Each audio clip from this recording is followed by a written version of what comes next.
各位好，我是陈振龙，今天给大家分享这个 Master Key System 的第2章还是一样，希望你点赞我的节目，好吧，订阅我的频道。Introduction to Part 2. Our difficulties are largely due to confused ideas and the ignorance of our true interests. The great task is to discover the laws of nature to which we are to adjust ourselves. Clear thinking and moral insights are therefore of incalculable value. All processes, even those of thought, reset on a solid foundations. The keener the sensibilities, the more acute the judgment, the more delicate the taste. The more refined the moral feelings, the more subtle the intelligence.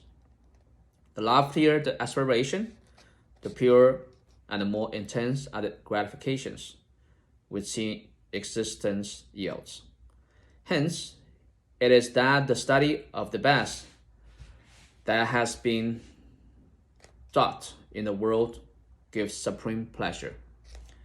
The powers, uses, and possibilities of the mind and the new interpretations are incomparable, more wonderful than the most extravagant accomplishments or even dreams of material progress.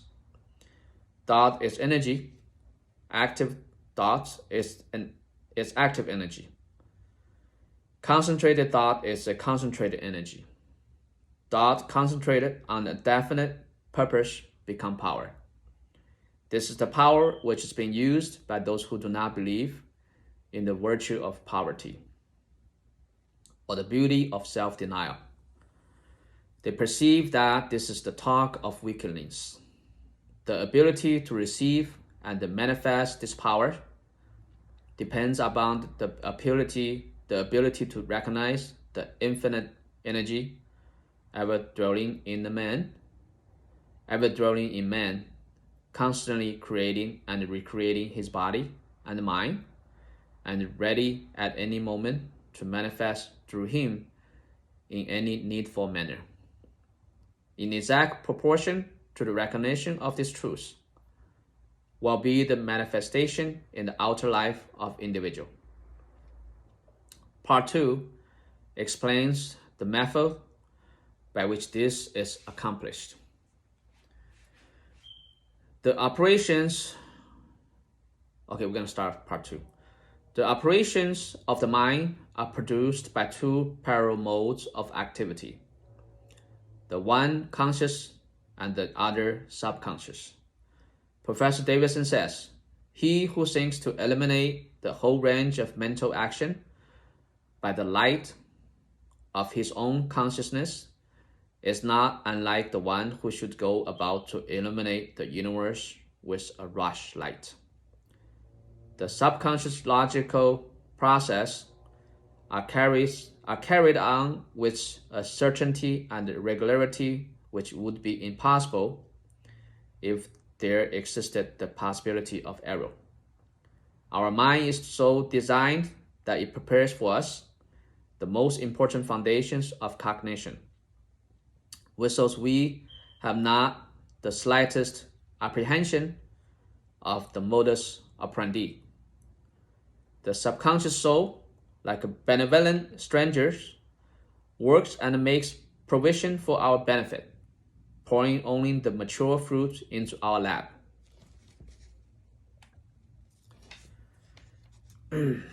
Thus, eliminate analysis of thought process shows that the subconscious is the theater of the most important mental phenomenon. It is through the subconscious that Shakespeare must have perceived without effort great truths which are hidden from the conscious mind of the student.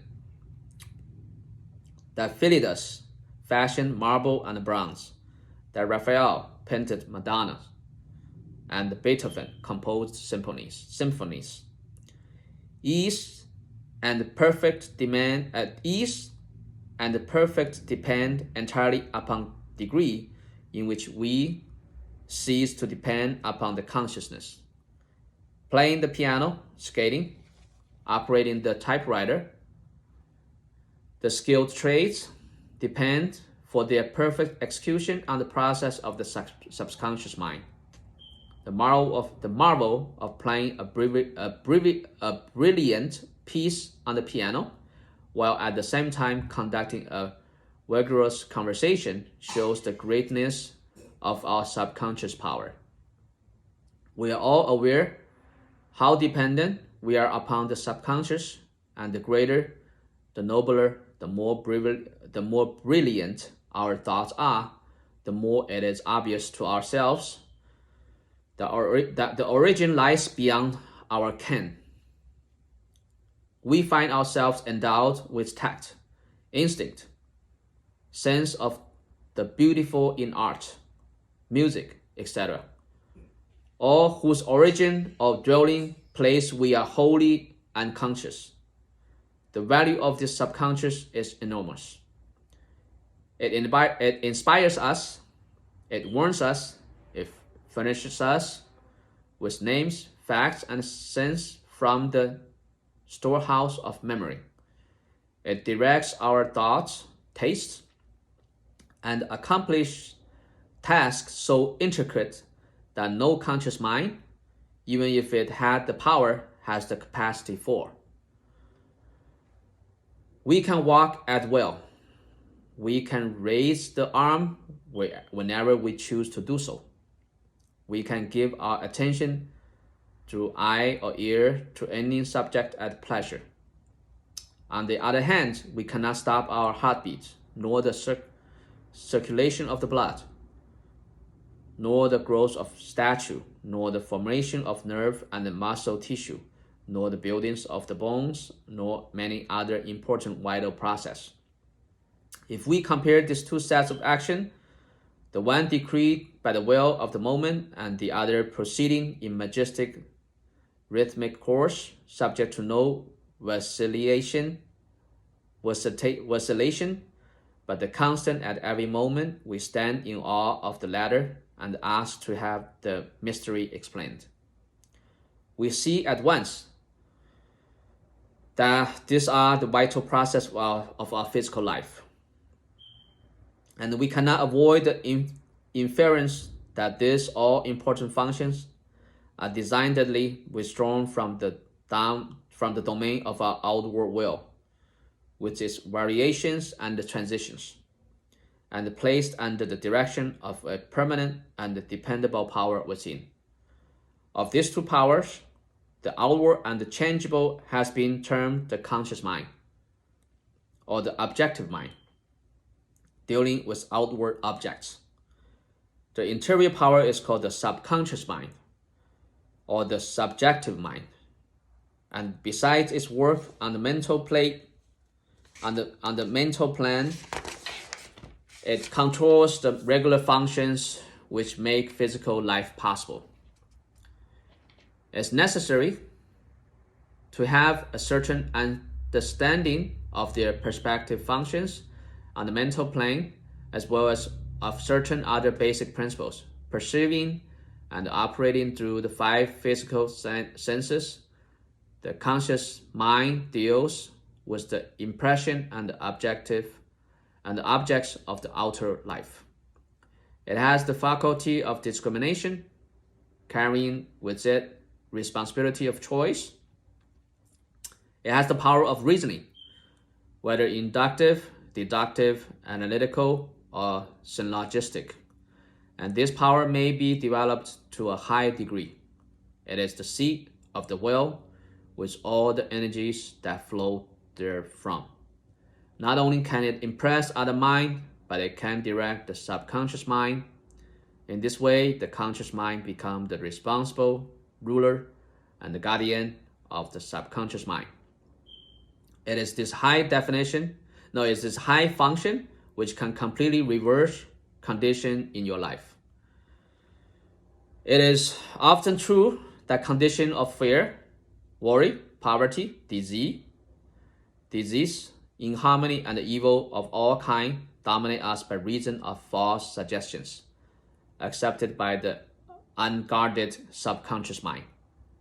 All this, the trained conscious mind can entirely prevent by its vigilant protective action. It may properly be called the watchman at the gate of the great subconscious domain. One writer has expressed the chief distinction between the two phases of mind thus, conscious mind is the reasoning will, subconscious mind is the instinctive desire, the result of past reasoning will.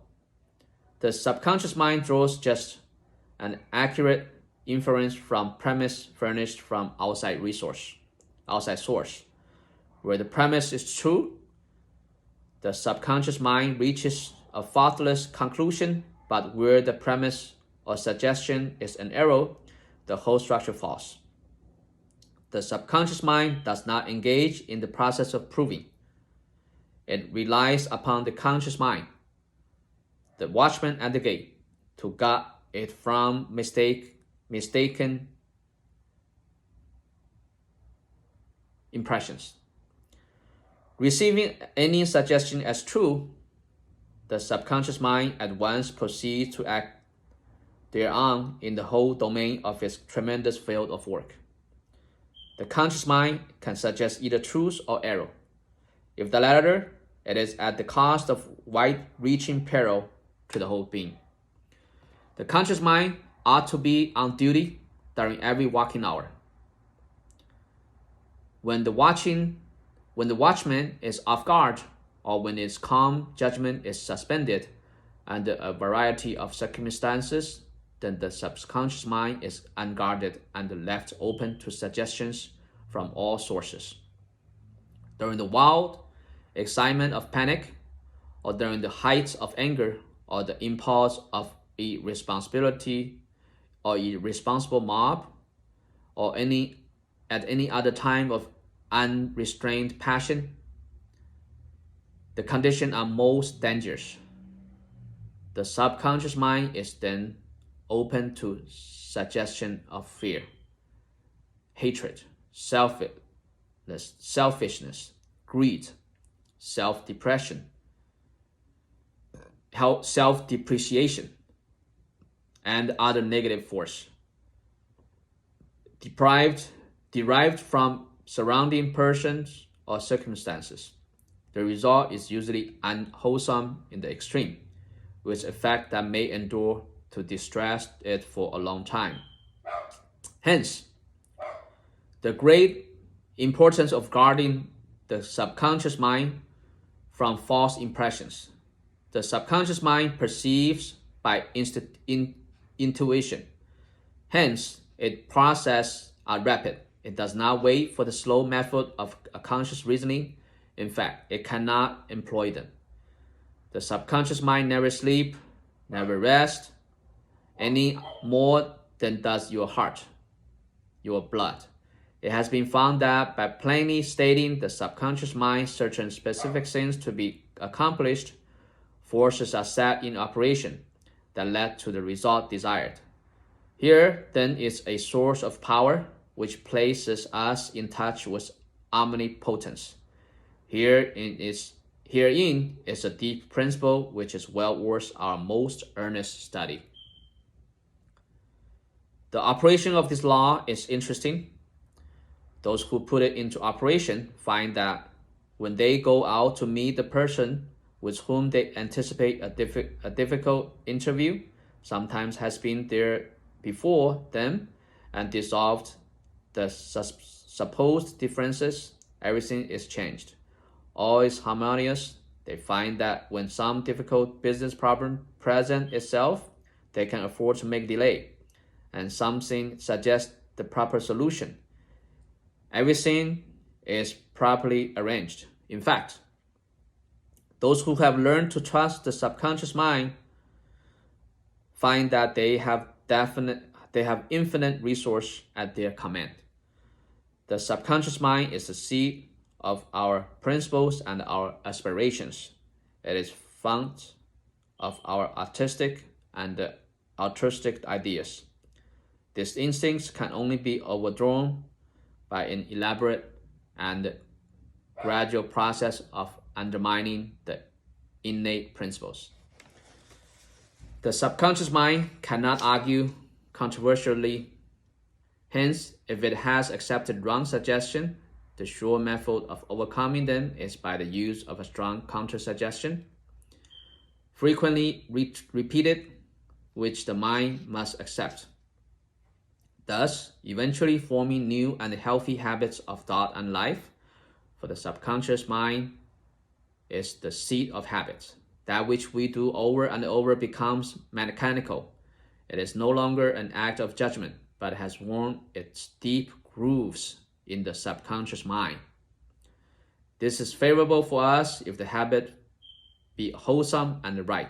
If it is harmful and wrong, the remedy is to recognize the omnipotence of the subconscious mind and suggest present actual freedom. The subconscious mind, the subconscious being creative and one with our divine source, will at once create the freedom suggested. To sum up, the normal function of the subconscious on the physical side have to do with the regular and the vital processes, with the preservation of life and the restoration of health, with the care of offspring, which include an instinctive desire to preserve all life and improve conditions generally. On the mental side, it is storehouse of memory. It harbors the wonderful thought messengers who work unhampered by time or space. It is the fountain of the practical initiative and the constructive force of life. It is the seat of habit.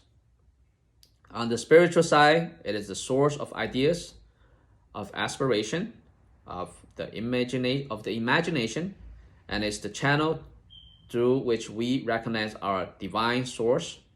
And in proportion as we recognize this divinity, do we come into an understanding of the source of power. Someone may ask, how can the subconscious change condition? The reply is because the subconscious is a part of the universal mind, and the part must be same in kind and quality as the whole. The only difference is of degree. The whole, as we know, is creative. In fact, it is the only creator there is. Consequently, we find that mind is creative. And as though is the only activity which the mind possesses, thoughts must necessarily be creative also. But we shall find that there is a vast difference between simply thinking and directing our thought consciously, systematically and constructively. When we do this, we place our mind in harmony with the universal mind. We come in turn with the infinite. We set in operation the mightiest force in existence, the creative power of the universal mind. This, as everything else is governed by natural law, and this law is the law of attraction, which is that mind is creative and will automatically correlate with its object and bring it into manifestation. Last week, I gave you an exercise for the purpose of securing control of the physical body. If you have accomplished this and you are ready to advance, this time you will begin to control your thoughts.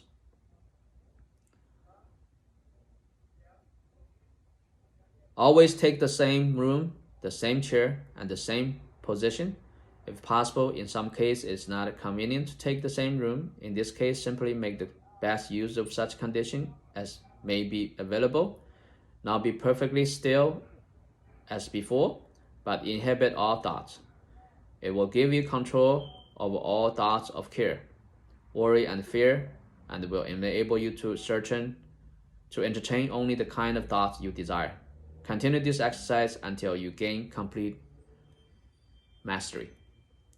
You will not be able to do this for more than just a few moments at a time, but the exercise is valuable because it will be a very practical demonstration of the great number of thoughts which are constantly trying to gain access to your mental world. Next week, you will receive instruction for an exercise which may be a little more interesting, but it's necessary that you master this one first. Cause and effect is absolute and undeviating in the hidden realm of thought, as in the world of visible and material things. Mind is the master weaver, both of the interior garment of character and the outer garment of circumstance. James Allen. Part 2 study questions. What are the two modes of mental activity? Conscious and subconscious. Upon what do ease and perfection depend?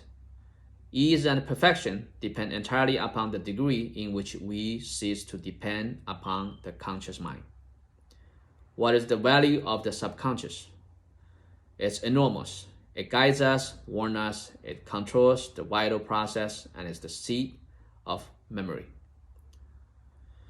What are some of the functions of the conscious mind? It has the faculty of discrimination. It has the power of reasoning. It is the seat of the will and may impress the subconscious. How has the distinction between the conscious and the subconscious been expressed? Conscious mind is reasoning will. Subconscious mind is instinctive desire, the result of past reasoning will. What method is necessary in order to impress the subconscious? Mentally state what is wanted. What will be result? If the desire in harmony with the forward movement of the greater whole, forces will be set in motion, which will bring about the result. What is the result of the operation of this law?